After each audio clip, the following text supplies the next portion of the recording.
High বন্ধুরা, নমস্কার। তোমরা সবাই কেমন আছো? আশা করছি তোমরা সবাই খুব ভালো আছো। আমি ভালো আছি। তো আজকে সারাদিন কোনো ভিডিও করিনি। আজকে ঠিক মন্দির আসা ভালো নেই বলে কোনো ভিডিও বানাইনি। তার জন্য ভাবলাম বিকালে যখন একটু মুড়ি মাখা খাচ্ছি, এই মুড়ি মাখাটা তোমাদের সঙ্গে শেয়ার করি।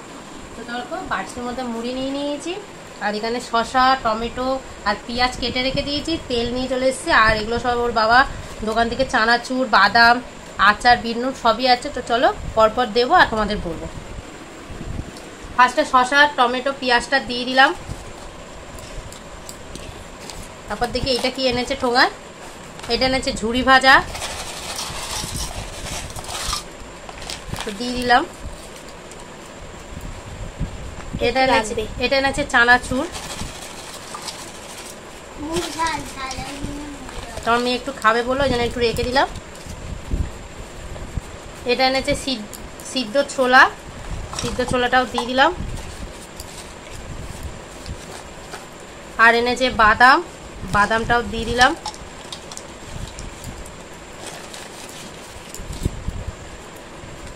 একটু সর্ষের তেল দিয়ে দিলাম।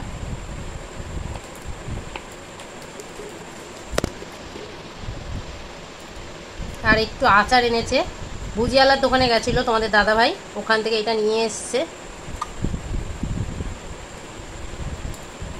তো এটাও দিয়ে দিলাম। সবার লাস্টে দিয়ে দেবো বিট নুন, আর ওই যে ভাজা মশলা আছে ওদের কি স্পেশাল মশলা, ওইটা দিয়ে একসঙ্গে মিশিয়ে এনেছে, এটাও দিয়ে দিলাম।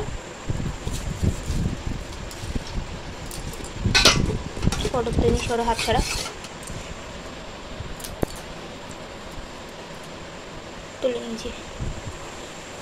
তো চলো এবার মুড়িটাকে ভালো করে মাখিয়ে নেবো। বিকালে কি খাবো ভাবছি, কিন্তু ভালো লাগছে না আজকে করতে।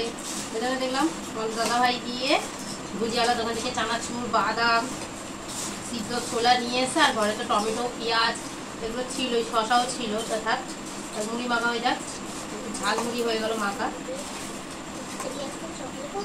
এরকম করে মুড়ি মাখা করলে মানে আমার মেয়েরাও খায়, আর আমি তো খুব ভালোবাসি এরকম মুড়ি মেখে খেতে, সব কিছু দিয়ে হেভি লাগে খেতে। শুধু শুকনো মুড়ি আমার একদম ভালো লাগে না।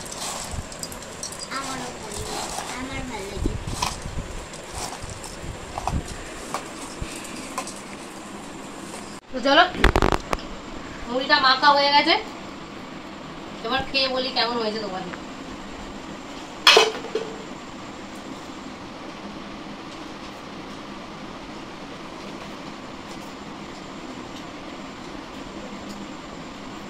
মুড়ি মাখাটা মুড়িটা এত সুন্দর হয়েছে, এত সুন্দর হয়েছে কি বলবো, সব কিছু পড়েছে, দারুণ মাখা হয়েছে মুড়ি মাখাটা।